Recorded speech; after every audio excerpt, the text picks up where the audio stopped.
17 April 1945, northeastern Italy. The Allies grind ahead relentlessly in their drive to round up and destroy what's left of the German army in a triangle near the top of the boot. And they are beginning to tighten the noose. The Nazis are pinned against the Adriatic Sea and can only hold their ground, surrender, or withdraw to the north. With the shadows of the Alps and the specter of Alpine redoubt looming in that direction, the Allies are working overtime to get the enemy in the corral. The British 8th Army under General Richard McCreary overcomes heavy resistance at Bastia. But before they can lay claim to the town, they must rely on Italian troops to guide them through the vast minefields that cover its approaches. To the east, the British 56th Division makes an amphibious assault on the flooded ground around Comacchio, near the Adriatic coast, and clears the Nazis out of that area, opening the coastal approaches to Argenta. Now the British are converging on the Argenta Gap and the Po River Valley beyond. Meanwhile, on 14 April, after 2 days of frustrating delay, a heavy fog lifted, allowing Allied forces to resume operations. With the planes flying again, U.S. ground forces begin their push to drive the Germans from the hills south of Bologna. Despite a 35-minute barrage by upwards of 2,000 artillery pieces, the enemy gives no quarter.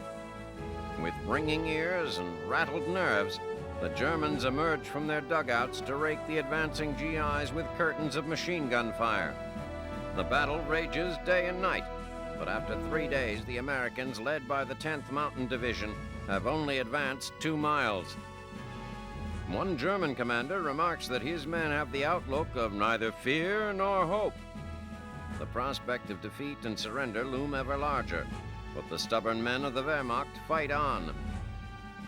For 2 days more, the foes pound one another's positions before the 10th Mountain achieves a breakthrough to the west, and the Germans are forced to retreat to avoid being outflanked. Quick to take advantage of their success, the Americans descend onto the plains below Bologna and race north to the city. Their primary objective is the vital highway known as Route 9 that runs through the town. As the advance begins, General Lucian K. Truscott, the U.S. 5th Army commander, bets a bottle of scotch that his troops reach the road by 1 p.m. He loses the bet when the first soldier arrives at 2:30. The British, meanwhile, have advanced all the way to the outskirts of Argenta, where German resistance has stiffened on the north side of the Fossa Marina Canal. Getting into Argenta is not easy. Units of the British 78th fight hand-to-hand all night to gain the far side of the canal, and sappers work around the clock behind them to build an arc bridge for their tanks. It takes 2 days for the British to capture Argenta. By that time, there is little left but rubble. Even as the Nazis pull out, the British continue to advance right behind them, making for Ferrara, the last town before the Po River. For the ragtag remainder of the once mighty Wehrmacht trying to slip the Allied noose, options are dwindling. With the Po behind them, the Adriatic on their left, and Allied divisions everywhere they look, they can see the end coming, and it's a lot nearer than the Alps. As the Americans nip at the heels of the retreating Germans, they ask the Italian civilians they encounter where they are. "All gone," is the excited reply. "The Germans are all gone."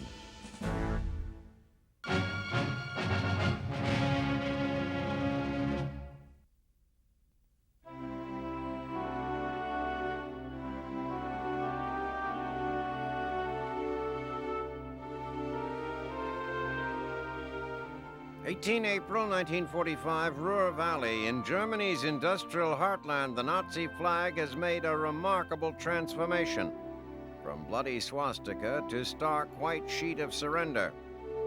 The American 1st and 9th Armies have broken the back of Hitler's western defenses. Germany's Army Group B is cut off, out of bullets and demoralized. 18 American divisions have slammed the door on every avenue of escape, crushing the hopes of a miraculous victory for the fatherland and corralling the enemy in 2 isolated sectors known as the Ruhr Pocket. This is the swan song for Field Marshal Walter Mörtel's troops, But surrendering is no simple matter for a Wehrmacht commander. Capitulation is forbidden in Hitler's grand design for national self-destruction. Backed into an ethical corner, Mödel conjures a novel solution. He orders the dissolution of Army Group B and tells his soldiers to go home to their families. Suddenly, the landscape is swarming with would-be prisoners of war, many of them actively seeking out their captors. Allied intelligence had anticipated some 150,000 enemy troops in the Ruhr Valley, but it's clear some new calculations are in order. The final tally of POWs rounded up in the Ruhr reaches upwards of 300,000. Prison camps resemble sprawling shanty towns with thousands more downtrodden Germans turning themselves in every day. The disgraced Mödel affords himself no such luxury. Known as the Führer's fireman for distinguishing himself in one impossible situation after another on the problem-plagued Eastern Front, the Field Marshal doesn't tolerate failure, especially his own. As defeat is the ultimate failure, he exacts the ultimate punishment. Mödel takes his pistol into the woods near Duisburg and doesn't return. With the Ruhr pocket neutralized, most of the American divisions committed to the operation are now free to join the 12th Army Group in their thrust to the east. Catching up with them may be difficult, since the Rhine-crossing Allied troops have swept across the Reich like a punishing wind. By 19 April, forward elements of the American 9th Army have reached the Elbe River at Magdeburg. On their left flank, Field Marshal Montgomery's 21st Army Group has fought its way up to the North Sea coast to Denmark's doorstep. On their right flank, General George Patton's 3rd Army is pushing into Czechoslovakia. Pity poor Czechoslovakia. During his rollicking trip through southern Germany, Patton began his 3rd Army War Memorial Project, the general's whimsical name for the destruction left in his wake. The caustic commander explained that he simply wanted to give future generations something to remember him by. When a village harbors a sniper, old Blood and Guts makes sure the townspeople feel his pain. Often he makes sure the townspeople no longer have a town. Patton's contempt for Germans is perhaps fueled by his recent visits to death camps and the proliferation of civilian attacks on his troops. His troops also uncover crimes of a more venal nature. On a tip from a German villager, some infantrymen find a hoard of Nazi loot squirreled away in a salt mine. In addition to thousands of gold bars and pilfered artwork, the dogfaces discover evidence of pure evil. Arranged in neat piles are gold fillings and eyeglasses, the grim dividends of genocide. Discovery of this ill-gotten booty is just another feather in Patton's cap. His accomplishments are piling up, and the press has again made him a star at the end of his glorious war. Yet, he is now, to some extent, a victim of his own success. As the curtain begins to close on the European theater, Patton has completely overrun southern Germany and left its borders. The slave-driving commander who pushed his army to superhuman feats will soon run out of territory to conquer, enemies to kill, and rules to break. Eisenhower has made it clear there will be no American attack on Berlin and no transgressions of the Soviet occupation zone. After several thrilling weeks of uninterrupted triumph, all Patton has to look forward to is peace.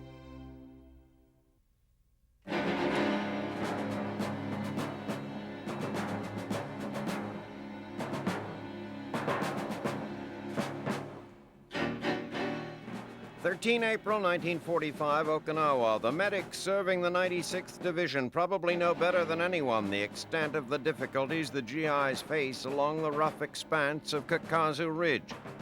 They have had their hands full with casualties since the Yanks reached this landmark. The otherwise unassuming 1,000-yard stretch of coral spanning half the island's width at the top of its southern promontory has been fashioned by the Japanese and their local conscripts into a petrified death trap. Firing on nearly invisible targets, the frustrated Americans dodge a harrowing crossfire of machine guns and heavy mortars. The men of the 96th remain pinned down like olive drab butterflies, a still life from which neither advance nor retreat is an easy option. The GIs absorb losses, but manage to inflict as many or more upon their tormentors. Impervious even to offshore bombardment from the USS Colorado, Hirohito's helpers are hopeless, but by no means hapless. Resigned to the fact of their death on this forsaken outpost hundreds of miles from home, they put up a determined fight to inflict as many casualties as possible on U.S. troops. The initial American assault on Kakazu on 9 April fails dismally. Lacking armor support because of a deep gorge in front of the ridge that makes tank movement impossible, the 96th storms the enemy in an early morning raid that withers in the face of repeated Japanese counterstrikes. The seesaw battle ends with neither side able to gain ground. More than 300 casualties provide a stark tribute to the effectiveness of the island defenses. By late afternoon, it is clear that the Americans must develop a new approach. As the troops lick their wounds, their commanders confer. Their new plan is as elegant in its simplicity as it is unwieldy in its execution. Whereas the previous day's assault was conducted as a surprise attack, the renewed battle is engaged with artillery blazing and reinforcements close behind the lead elements of the 96th. Again, the Deadeyes confront the nearly unseen foe, announcing their approach with a deluge of grenades and mortar shells. Again, the response is a shower of explosives. In the background, Allied cannons pound away in a steady rhythm, adding percussion to this dance of destruction. To call this an uphill battle painfully understates the scope of the fight. This time, the Yanks achieve and maintain a foothold just short of Kakazu's crest, enduring a steady hail of counterfire. Unable to dig into the coral for cover, Uncle Sam's boys are still at a disadvantage. 2 days of intense counterattack take their toll. By 13 April, the 96th has nothing to show for its 4 days of strife. East of Kakazu, the 7th Division has it only slightly better. Dodging fire from hilltop artillery positions, they advance in fits and starts, pushing 1,000 yards south before stalling outside the hamlet of Uki. Shortages of both manpower and ammunition plague the GIs, who find themselves biding their time in a defensive posture while waiting for fresh artillery and mortar shells. The repercussions from the loss of 2 ammunition ships on 6 April weigh heavily on American commanders. New information about the Rising Sun's defenses on Okinawa raise grave concerns about the resources and staying power of Allied forces. These concerns are allayed somewhat when, under orders from the Japanese second-in-command, General Isamu Cho, the defenders mount a foray into the teeth of the American ranks. Cho has consistently opposed his superior's plan to wear down the Americans. The firebrand senses an opportunity to take matters into his own hands. Following a night infiltration attempt with a morning plunge into the heart of the surprised but unimpressed U.S. forces, Cho's men prove unable to dislodge their adversaries and are soon forced back to their original positions. The GIs may not have gained any ground on the foe, but neither are they giving any away. The Imperial Command's decision to fortify only the southern half of Okinawa means that the north is all but devoid of Japanese activity. The 6th Marines cover the 40 miles from their landing point to the northern tip of the island at Heido-Misaki with ease, leaving only one opposition garrison to the east on the Motobu Peninsula. Once that garrison is eliminated, the Leathernecks will control the upper 3/4 of the island. The harbor facilities they have acquired give them the luxury of receiving supplies by sea, rather than the tortuous overland wagon train suffered by their army brethren to the south. The mixed emotions of the ground forces here receive another jolt when the death of President Roosevelt reaches the Navy ships offshore and quickly spreads to the troops on the island. Roosevelt's army is now, for better or worse, Truman's army. Still sure of their diagnosis, Army General John Hodge and Ground Forces Commander General Simon Buckner conclude that the only sure remedy for the infestation at the bottom of the island is a large injection of ammunition, especially 81mm mortar and 155mm artillery rounds. Beginning on 13 April, 3,000 tons of ordnance come ashore daily, while the guns at the front line deliver Hodge and Buckner's prescription with lethal intensity. Send the enemy a sympathy card. Uncle Sam's scrubbing up for another round of surgery.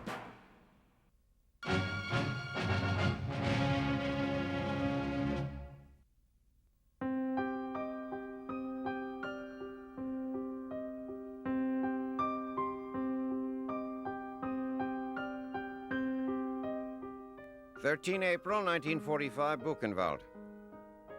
American tanks tear through barbed wire, revealing a hell on earth. This concentration camp, like the many that dot Eastern Europe, is a monument to the hatred and depravity of Nazi ideals. All the resources and ingenuity of a modern nation have been channeled to the cause of evil. Now the world will know what rancid fruit grows in Hitler's Aryan Garden of Eden. Third Army's slicing drive through southern Germany is in effect dissecting the diseased corpse of the Third Reich.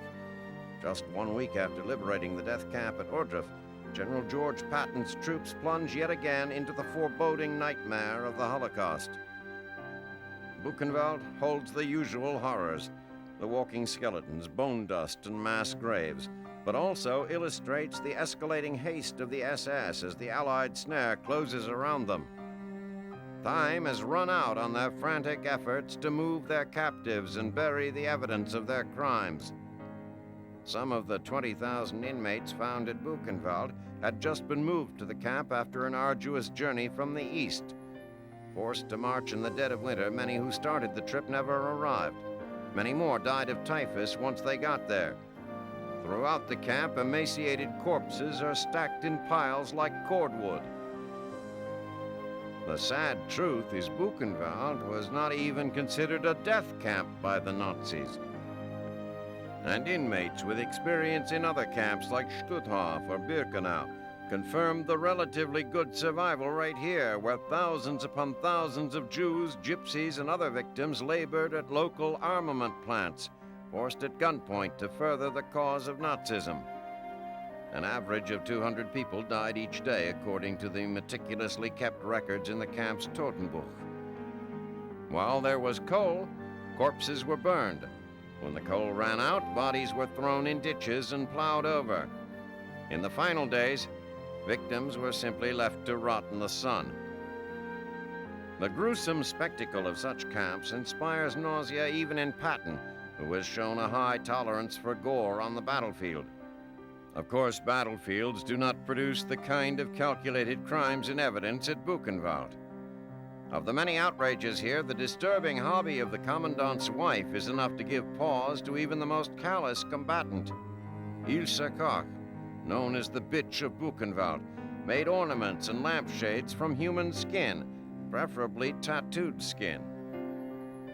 To the soldiers, the camp was an otherworldly glimpse of suffering and despair.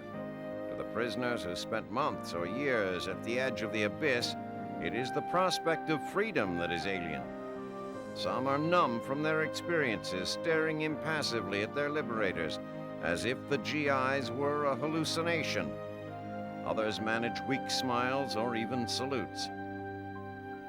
It is soon discovered that these inmates were left behind after yet another grim exodus. There are few Jews among the survivors at Buchenwald.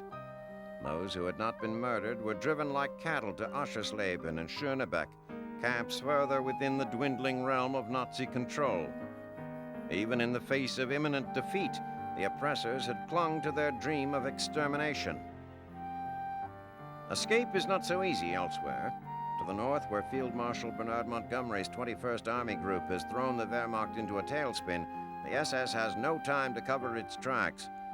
On 15 April, British tanks blast their way into the concentration camp at Belsen. The camp remains a battleground for 2 days, with British forces claiming its capture and SS guards maintaining partial control. As Allied reinforcements arrive in force, the Brits secure the camp and begin to investigate their horrible prize. Typhus has spread through the camp like wildfire, and the sick had been shut off in their barracks, left to die without even running water. Inmates who had avoided the deadly disease did not fare much better. The commandant had willfully starved some 70,000 people, all clogged into a camp designed for 10,000. Of that number, the British discovered 30,000 inmates barely alive, and the dead bodies of 30,000 more. Despite desperate attempts to feed and treat the survivors, the death rate continues to soar after the camp is liberated. British soldiers burn down the disease-infested barracks of the camp. Nazi prisoners are forced to dig graves and tend to the dead. Film and radio reports of the atrocities play to outraged audiences in Britain and America. If anyone had questioned why young men were sent to fight and die on the battlefields of Europe, here is their answer. Other questions, ugly questions about the nature of humanity, defy such easy resolution. The horror of Hitler's crimes hangs like a black cloud over this great world conflict, even as the embers fade in the infamous ovens of genocide.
April 1945, Berlin. German radios crackled to life throughout the ever-shrinking Reich, blaring the first news in quite some time that is not a disaster cloaked in optimistic propaganda.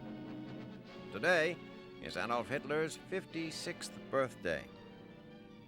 While der Führer and his troglodytic entourage celebrate some 50 feet below the Reichschancellery, surface-dwelling Berliners scramble about the ruined capital looking for anything resembling the necessities of life.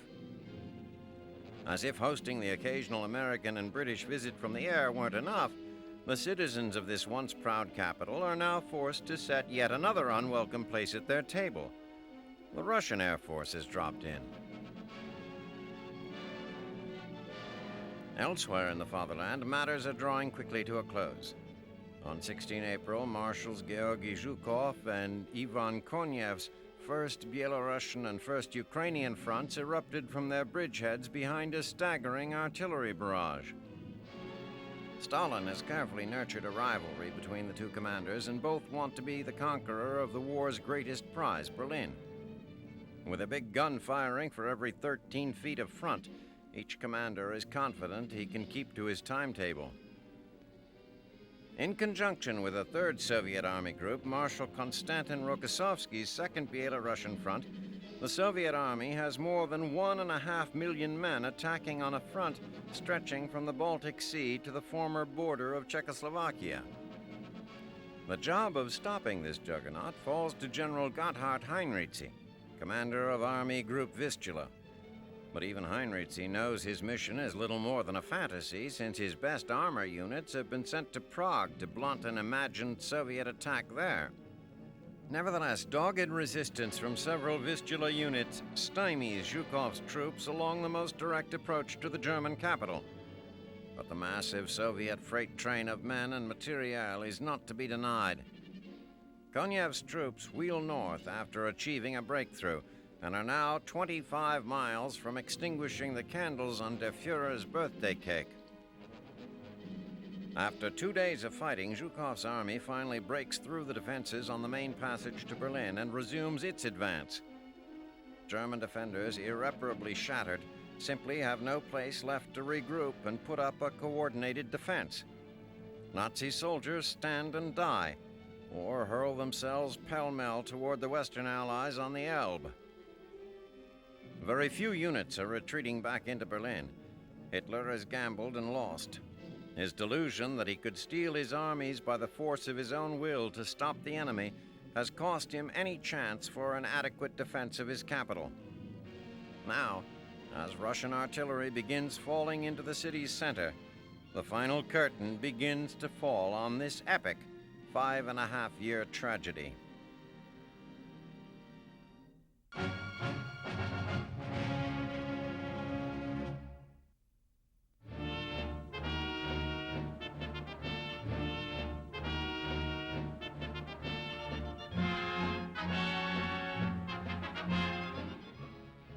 April 1945, Okinawa. Like Joe Louis in the middle rounds of a title bout, the American Army divisions contesting what has become known as the Shuri Line are looking to land a haymaker that will put the enemy away. The line is actually a series of circles centered in the southern third of Okinawa, at the heart of which lies Shuri Castle. Allied forces continue to punch away at the outer ring, waiting for a strategic slip by the Japanese that will give them a clear shot at the soft interior. For now, however, the castle looms like a heckler in the back row, an unreachable irritant. U.S. Army Commander General John Hodge comes out of his corner on 19 April with some extra muscle when his 27th Division takes a place on the eastern side of the Allied line. To their west are the 96th and 7th Divisions, which have absorbed some body punches from the foe but doggedly hold forth in the center of the ring.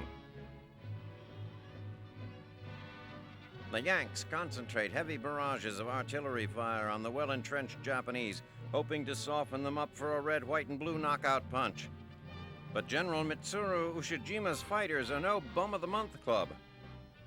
Written off by their own people and with nothing left to lose, the warriors weather the seemingly endless rain of shells from naval guns, army howitzers, and airborne bombers. If the Americans want Okinawa, they are going to have to shake off their fatigue and slug it out with their adversary.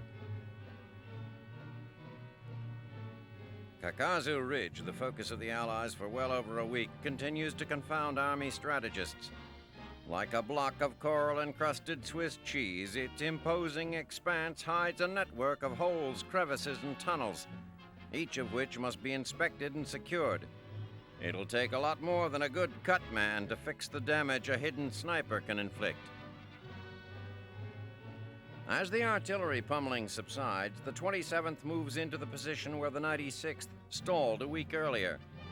They discover, to their chagrin, that the enemy still plans on going the distance. The renewed assault on Kakazu is as unproductive as the first.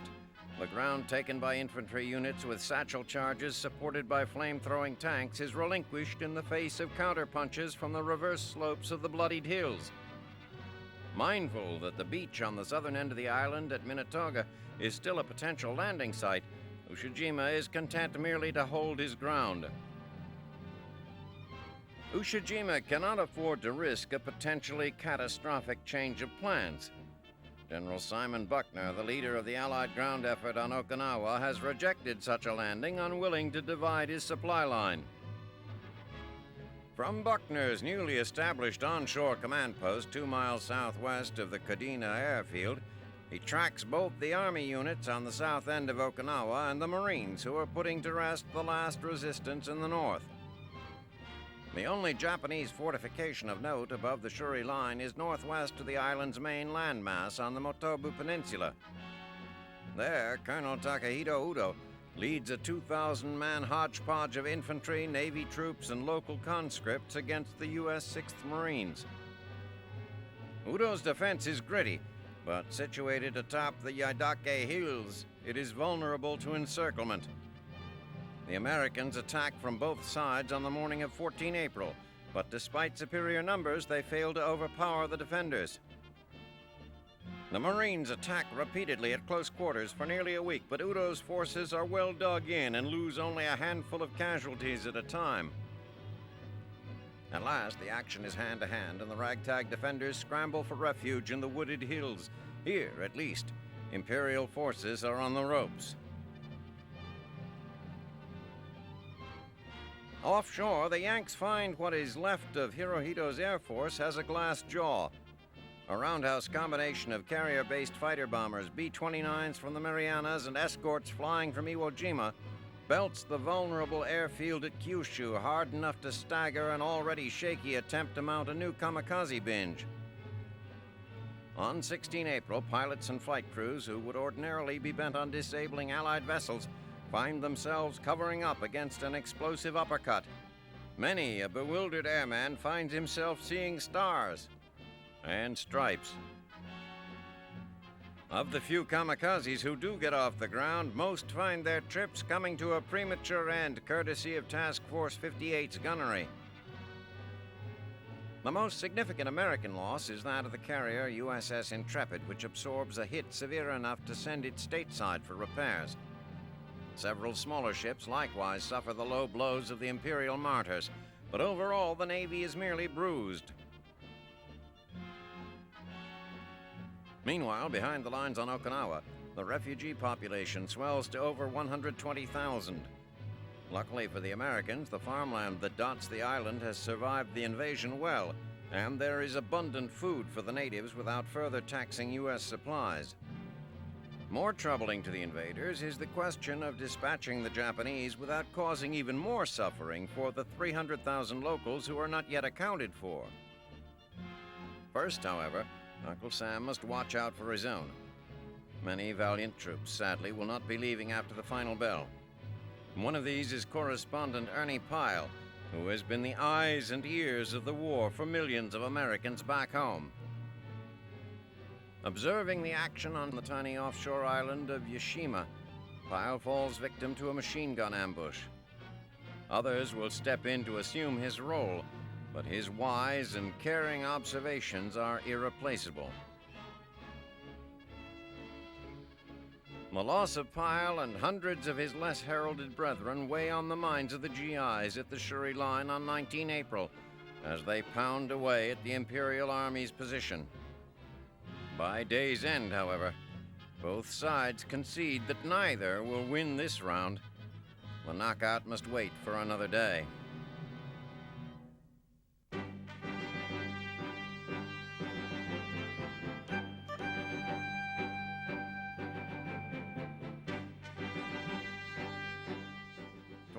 April 1945, Berlin. Adolf Hitler's bunker beneath the Chancellery grows more vulnerable each day as the Red Army continues its creep toward the city, coiling to strike like a serpent at the Reich's black heart.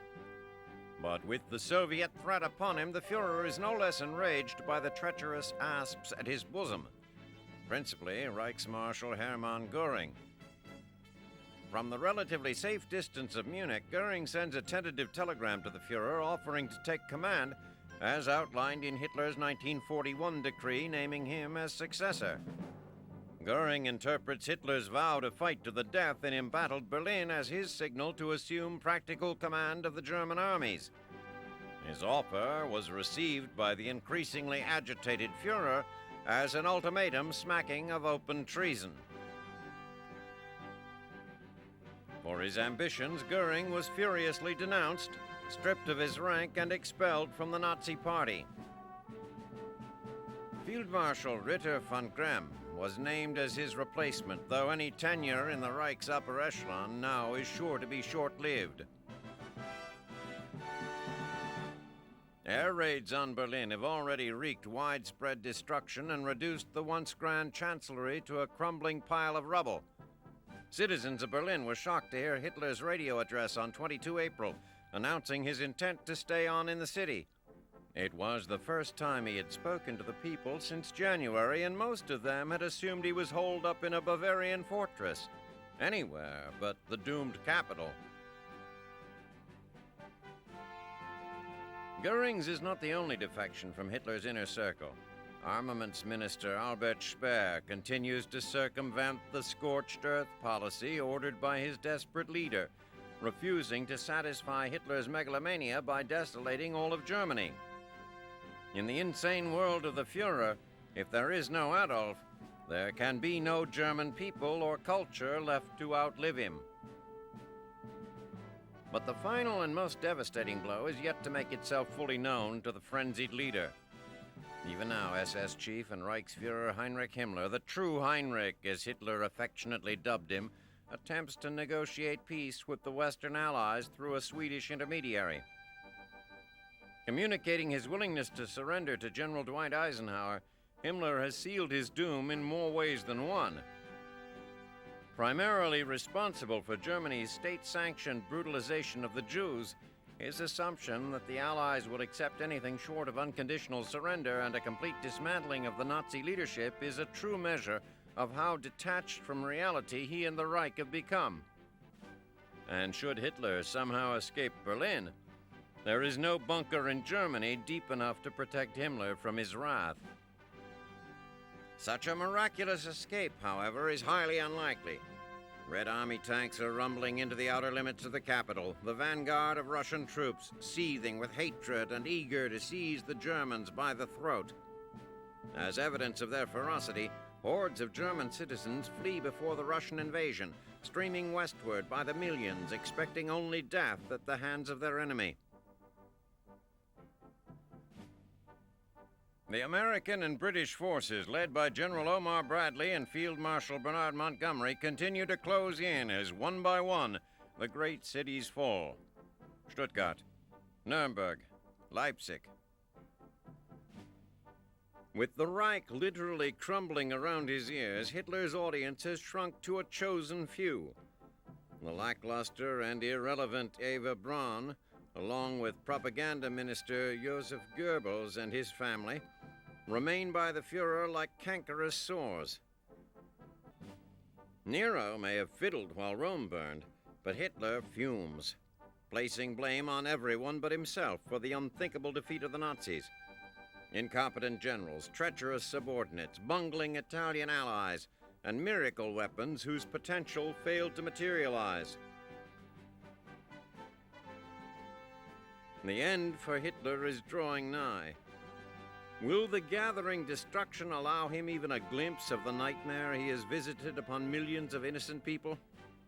The slain soldiers, murdered Jews, and terrorized populations of this vast war? Or, like all the great cowards and humbugs of history, will he sink down to an ignominious death, unable to realize his own evil legacy?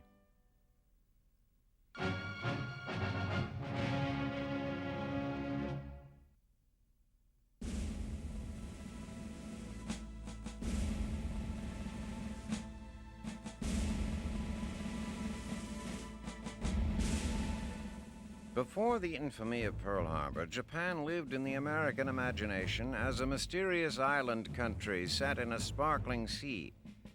But romantic visions of ancient shrines and graceful women in flowered silk have been forever transformed by the fury of this war.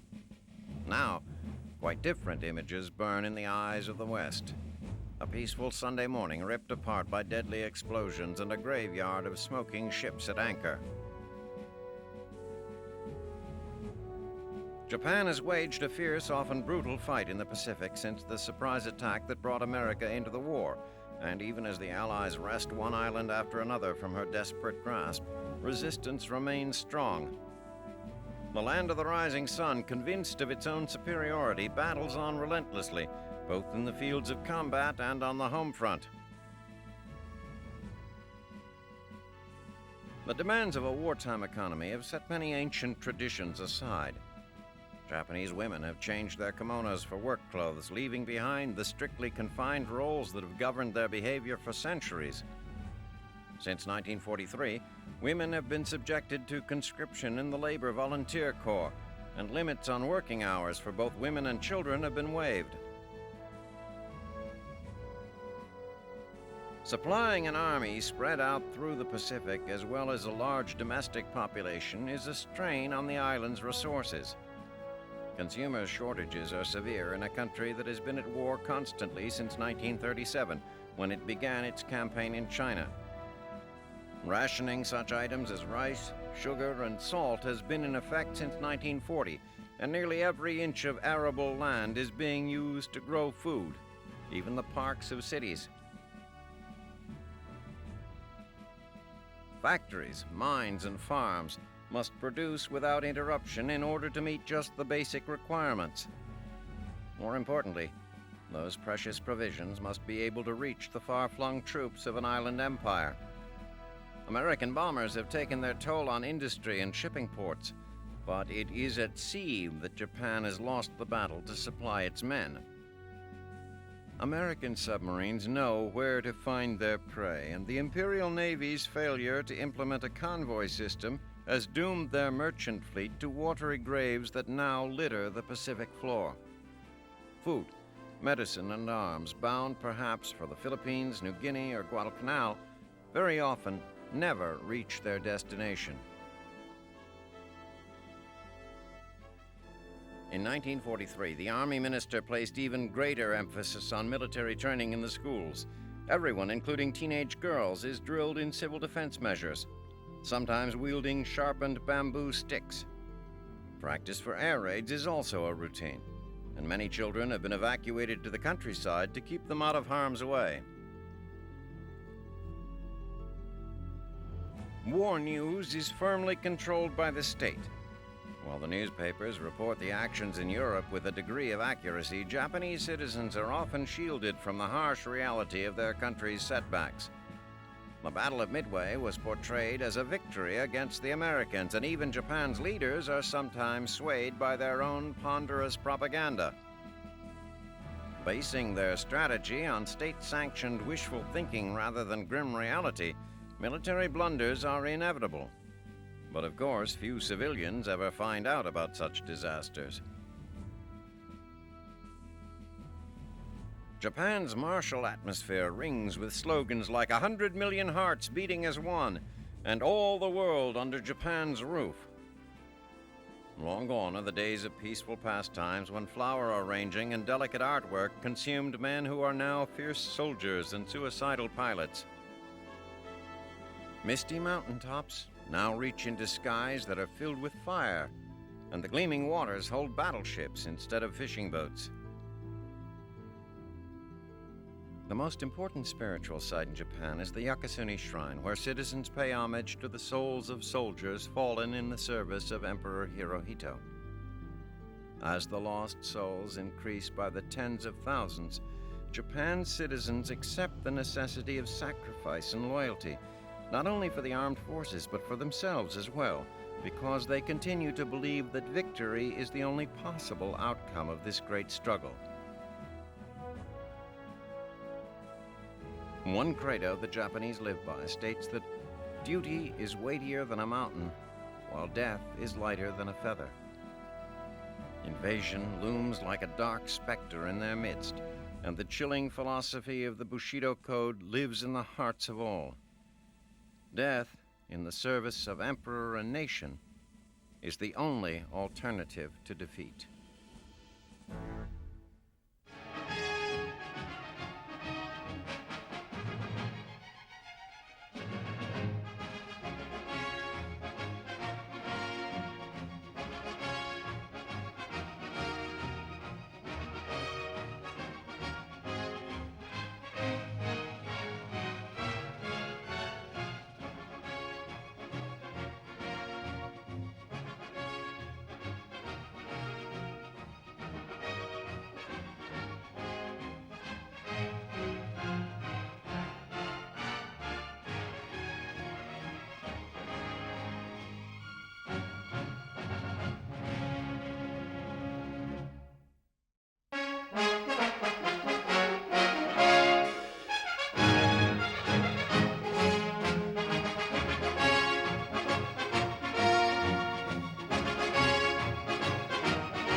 20 April 1945, northeastern Italy. The final hours are ticking away for the German divisions trapped south of the Po River near northern Italy's Adriatic coast, and indeed just about everywhere else on the boot.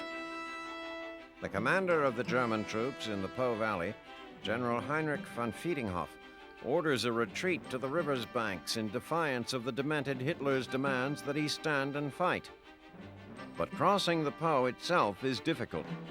No permanent bridges over the river have existed since July 1944, thanks to an extensive Allied bombing campaign. The only way to cross is by ferry or pontoon boat. But such movement on a large scale is hard to conceal, and that night Allied aerial reconnaissance discovers a hive of enemy activity on the Po. The entire area between Ostiglia and Crespino is filled with pontoon bridges and busy ferries running back and forth between the banks. 3 days of intensive Allied bombing along this stretch of the river brings an immediate halt to the enemy activity and costs the Germans all their equipment. Without the ferries, or any other mode of crossing, they cannot bring their tanks and other materiel with them across the Po. One German commander remarks that the loss of the crossings has finished us. Back on the Po River plains, the 10th Mountain Division races forward, taking so many prisoners that all the Yanks can do is disarm them and send them along to the rear. The retreating Germans scramble along the river's edge and get across any way they can. Some find a ferry still in service 15 miles downriver from the Americans. At dawn on 23 April, the lucky Germans get themselves across. Some skip the ferry and just swim, while the Americans wait hours for their boats. The escapees marched for 2 days, withdrawing north of the Elbe River, generally considered the Nazis' last line of defense before Alpine Redoubt. But others remain trapped south of the Po, where they are little more than sitting ducks for the advancing Allied juggernaut. South African troops, for example, kill 100 of the enemy and capture 160 more in the town of Finale Emilia, at a cost of only 2 of their own soldiers killed. Dawn the next morning reveals the Germans have lost still more equipment and supplies. Dozens of cars, trucks, self-propelled guns, artillery, and ammunition litter the surrounding fields. East of Ferrara, the British 78th Division encounters surprisingly tough resistance from the 29th Panzer Grenadiers.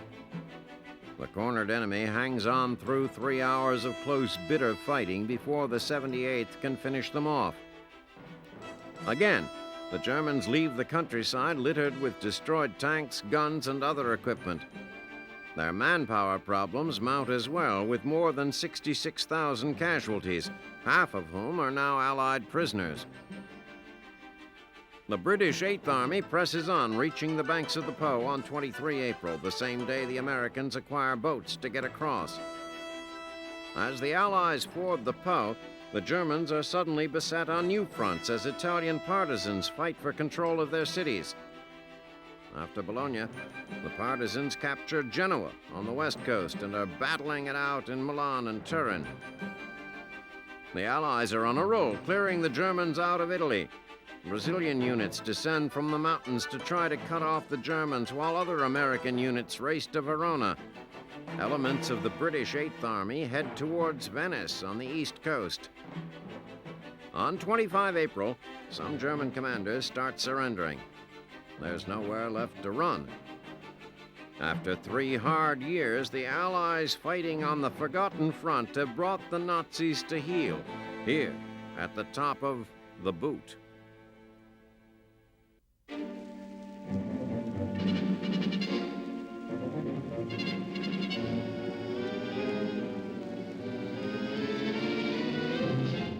(22 April 1945, Mindanao. Elements of the American 8th Army under the command of General Franklin Siebert make an uncontested landing at Morro Gulf. The 31st Division advances inland behind reconnaissance forces already nosing down the Mindanao River in landing craft. The two groups expected to link up at Cabacan, a crossroads town in the heart of the island. Inland landing parties arrived on 17 April in the area of Parang, on the eastern shore of the Gulf.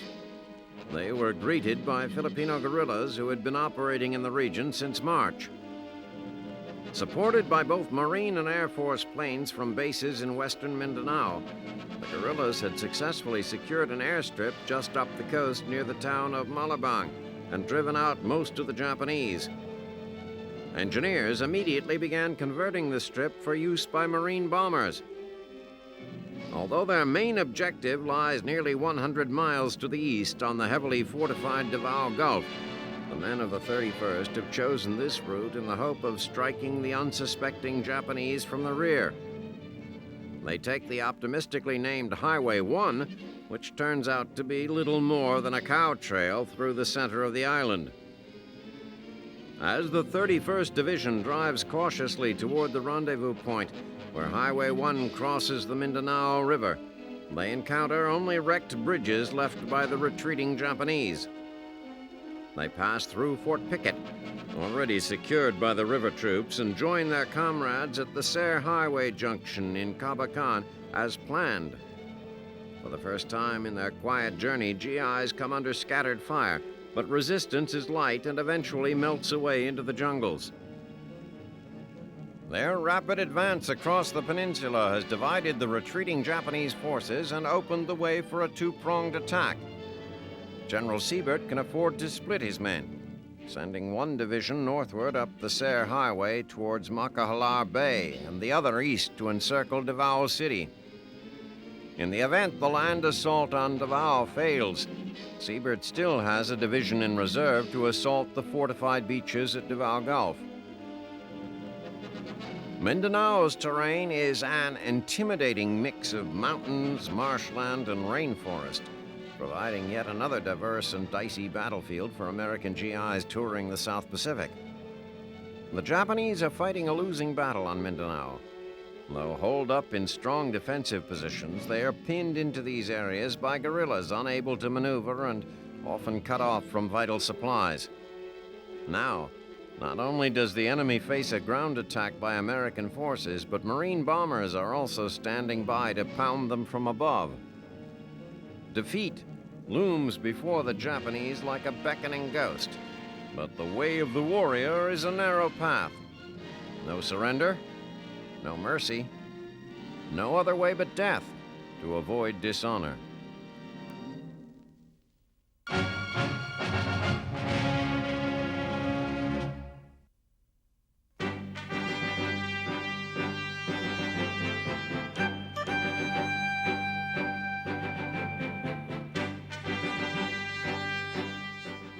April 1945, Berchtesgaden. American B-24s wreak havoc over Europe one last time, flattening rail complexes near Hitler's Alpine hideaway.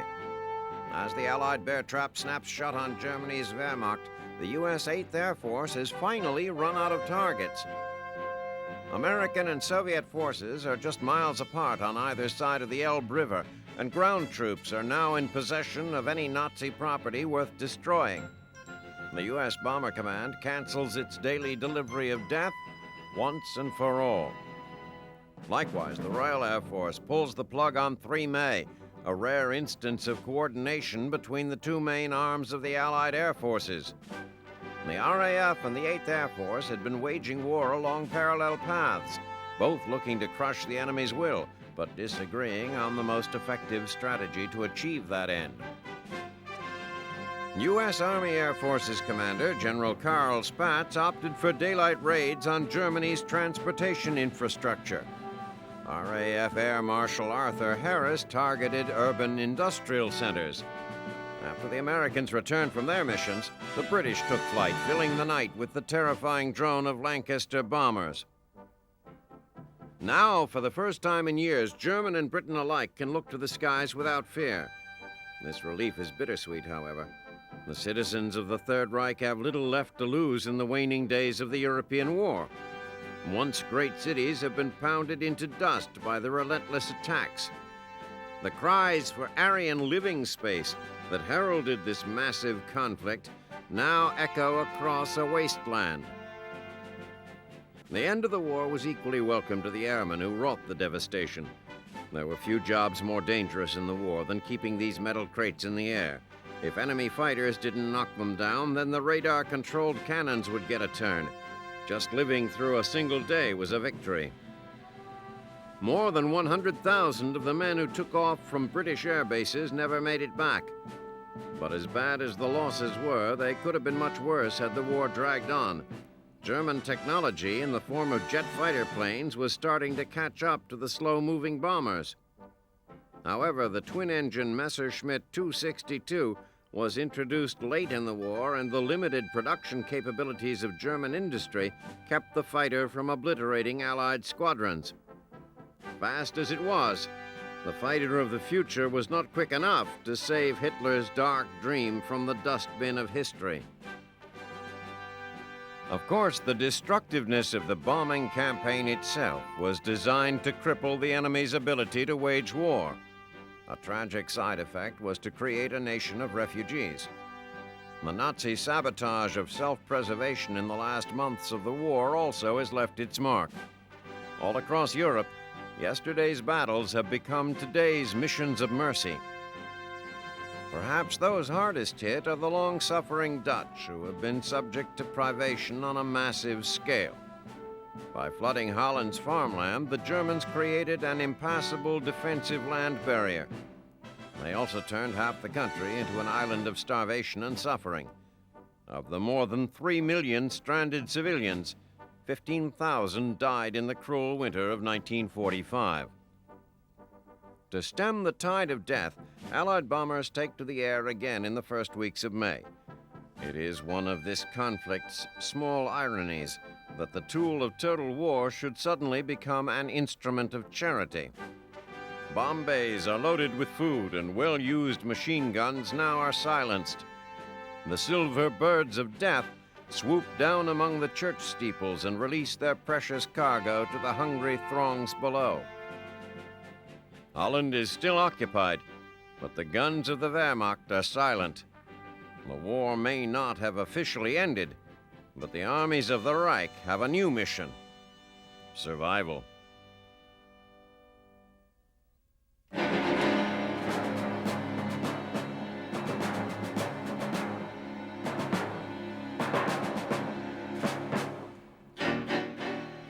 April 1945, Torgau. British 14th Army Commander General William Slim has likened the capture of Mandalay to kicking over an anthill. The Imperial Japanese Army fought ferociously to defend the outpost, but then scattered in chaos when the battle was lost. Now the battered troops of the 14th need to muster all their resources for a final run at the last major objective in the campaign, Rangoon. At long last, the endgame in Burma is at hand. After many months of bloody jungle warfare, these veteran troops are poised to take advantage of a disorganized, directionless enemy. The aim is to crush the Emperor's Burma area army before the monsoons once again throw the war into slow motion. As a result, the conflict is now more a matter of speed and logistics than strength and firepower. From Mandalay in central Burma, the British 33rd Corps and 4th Corps have been racing south to the Burmese capital, hoping to cover more than 300 miles in 30 days. This grueling schedule leaves no room for the unexpected, a tall order in this unpredictable theater of operations. The plan has been for the 33rd Corps to trace the Irrawaddy River to its terminus at Rangoon, and for the 4th Corps to take a parallel route along a railway some 100 miles to the east. To reach their destination in time, individual divisions have been leapfrogging each other along the valleys, making repeated rendezvous with supply drops. Perhaps the most important stop on the road to Rangoon is Torgau, home to several strategically valuable airfields. This is the place the Japanese were to make their big stand against the 4th Corps. But a division dispatched to fortify the town never made it, as Burmese tribesmen threw ambush after ambush in their path. A British tank brigade quickly took the city and its airfields, which are to supply vital air cover for an amphibious assault on Rangoon. The assault, Operation Dracula, was designed as an alternative to an overland invasion of the city. Now Dracula has been resurrected as part of a 1-2 punch at Japan's most important possession in Burma. After capturing much of central Burma, Slim's troops are available to provide the land assault. The 26th Indian Division, coming off its capture of Ram Ray Island, prepares to move into the city with assistance of the Navy's big guns. By the last days of April, the invasion force is aimed at the coast, and Admiral Mountbatten is ready to pull the trigger. What is unclear is whether Slim's men will be in position to take full advantage of Operation Dracula by its launch date.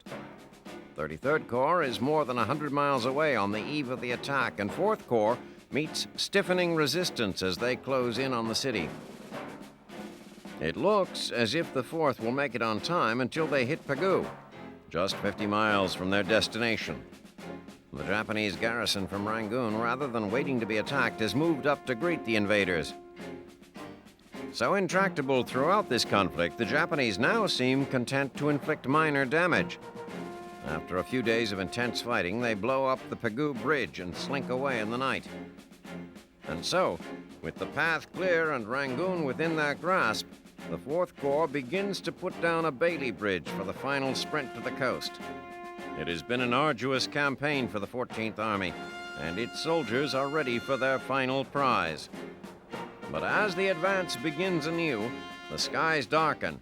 The first drops of rain begin to fall as the clock ticks down on D-Day for Operation Dracula. Monsoon season has begun.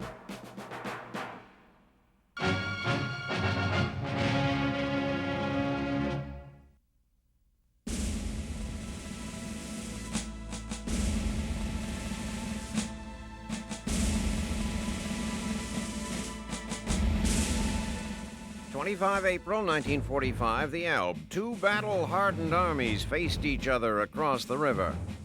Soldiers on each side were filled with anxiety, fueled by curiosity, and eager to be the first to sight their foreign counterparts.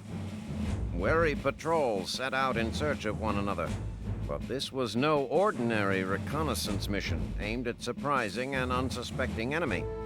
Here, the only objective was securing the hand of welcome and congratulating the fellow warrior. Finally, the historic meeting of Americans and Russians, Western and Eastern allies, has taken place at a small village called Torgau in northern Germany. Language is an easily surmounted barrier between jubilant soldiers. They share cigarettes, drink vodka toasts to the honor of their countries, and pound each other on the back in sudden unity. This scene of laughing and joking brothers in arms is the happy result of some tense negotiations and mutually wary commanders. As the Red Army steamrolled through the Reich from the east and the Western Allies leapt across the Rhine, commanders on both sides felt confident that victory was at hand.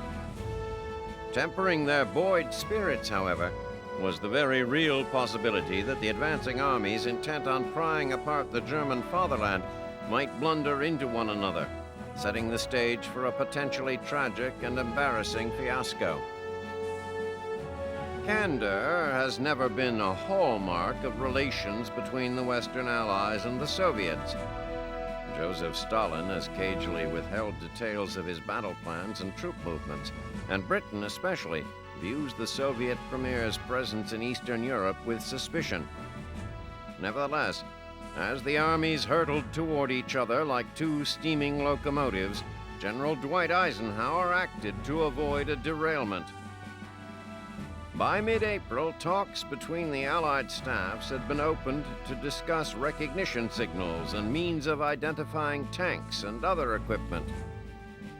As negotiated at the Yalta Conference, the Elbe River was the primary line of demarcation between Soviet and Western zones of occupation. American forces in the center were to hold their ground, leaving Berlin to the Russians. The British and Canadians were to clear northern Germany, while the southernmost U.S. forces and the French overran Bavaria. By 21 April, units received recognition signals from SHAEF, Supreme Headquarters Allied Expeditionary Force. Whoever made first contact was to pass the word up the chain of command. Although U.S. 9th and 1st Army patrols were prohibited from advancing further than 5 miles beyond their line near the Elbe, a few adventurous scouts strayed from the perimeter, setting up the first meeting of Eastern and Western troops in Torgau.